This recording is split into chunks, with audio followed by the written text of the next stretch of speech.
All right, so a lot of you have still not gotten the picture, but let me show you something, right? This was February 28, 2017, 2 years after Nnamdi Kanu's first arrest. His first arrest was in 2015. So far, so good. This whole thing not happen for 10 years, going to the 11th year now, where that guy, they still hold on, right? So in 2017, see the people that were agitating seriously for the release of Nnamdi Kanu. Soludo, the present governor of Anambra State, Utomi, another Southeast leader, demand immediate release of Nnamdi Kanu.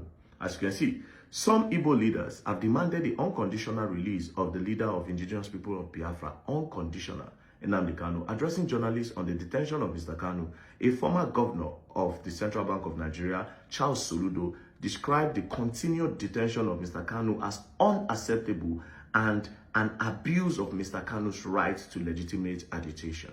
He went further and said Mr. Kanu was in the company of other ipoB leaders, including former presidential aide Pat Utomi and former head of Nigeria Electoral Regulator Sam Amadi. The former bank chief said Nigeria cannot thrive in an atmosphere devoid of the democratic freedom of speech. So Chukwuma Charles Soludo was fighting seriously for the release of Nnamdi Kanu in 2017. Then in 2022, he became the governor. Then a few days ago, they were trying to, before the whole protest of Nnamdi Kanu, he was interviewed. This is what he has to say. For the release of Nnamdi Kanu. And I'd like to know, are you joining in that campaign for the president or the federal government to release Nnamdi Kanu? There will be protests in many parts of the country tomorrow, as we understand. What is your view about that protest and the agitation for the release of Nnamdi Kanu? Shell, I think we should be discussing Anambra and forthcoming election. That's what you said this program is all about. And you're not going to drag me, get me to, if you like, get us distracted from that focus. I get on to Monday sit-at-home thing, which is very unfortunate. We've made it very clear. People, if you are protesting or agitating for anything, you are holding yourself down by now killing your own people under the pretext of Monday sit-at-home.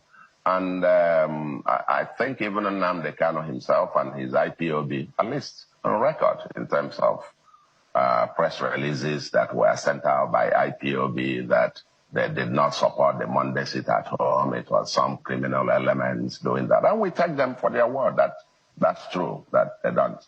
And Monday sit-at-home thing is likely, over here. With anybody sitting at home now is doing so out of his own preference, not be. Now, two things happened, right?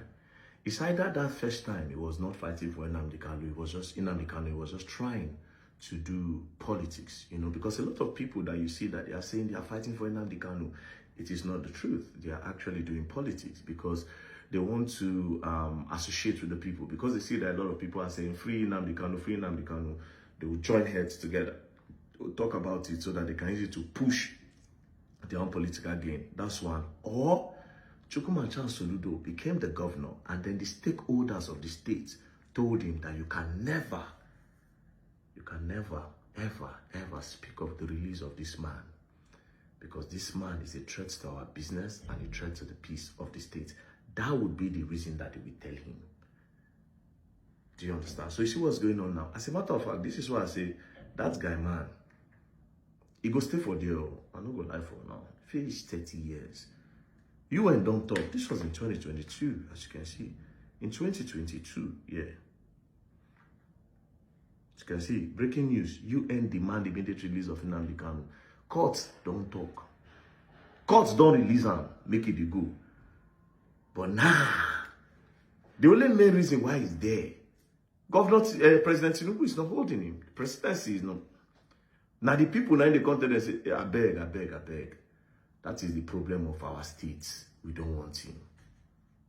He is the problem of our state. We don't want that guy. So let him be there. So all these fights, where will he fight?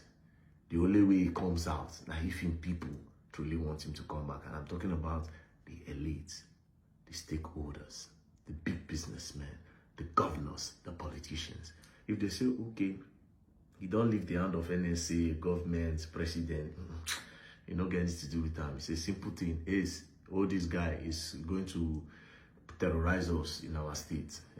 So that's basically it. Anyways, peace and love. Don't play. If you play, don't learn. I go down the hard way. Don't play.